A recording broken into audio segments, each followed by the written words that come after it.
नमस्ते प्रणाम आप सब कोई के। हम भोजपुरी गायक सुधीर संगम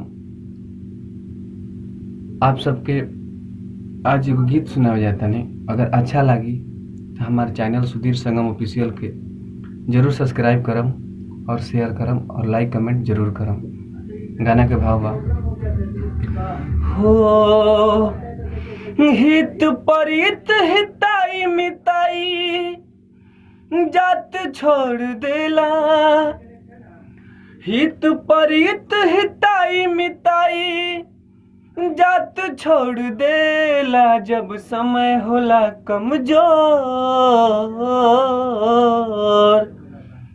जब समय होला कमजोर तो हर कोई साथ छोड़ देला। जब समय होला कमजोर तो हर कोई साथ छोड़ देला। बनला के 10 गो साथी बिगड़ला के कोई ना। कतनो बनैबा केहू आपन तोहर होई ना। हाँ बनला के 10 गो साथी बिगड़ला के कोई ना। कतनो बनैबा केहू आपन तोहर होई ना। हाथ धरा के हाथ हाथ से हाथ छोड़ देला। हाथ धरा के हाथ हाथ से हाथ छोड़ देला। जब समय होला कमजोर, जब समय होला कमजोर तो हर कोई साथ छोड़ देला। जब समय होला कमजोर तो हर कोई साथ छोड़ देला। हर अखिया से लोर गिरे न केहू पोछवैया, न केहू सहारा होला सितम के समैया।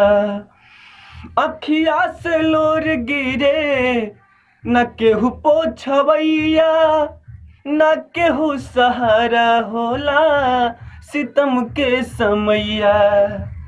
हर नजर मिला के नजर नजर से नजर मोड़ लेला। नजर मिला के नजर नजर से नजर मोड़ लेला। जब समय होला कमजोर, जब समय होला कमजोर तो हर कोई साथ छोड़ देला। जब समय होला कमजोर तो हर कोई साथ छोड़ देला। हित परित हिताई मिताई जात छोड़ देला। हित परित हिताई मिताई जात छोड़ देला। जब समय होला कमजोर तो हर कोई साथ छोड़ देला। जब समय होला कमजोर तो हर कोई साथ छोड़ देला।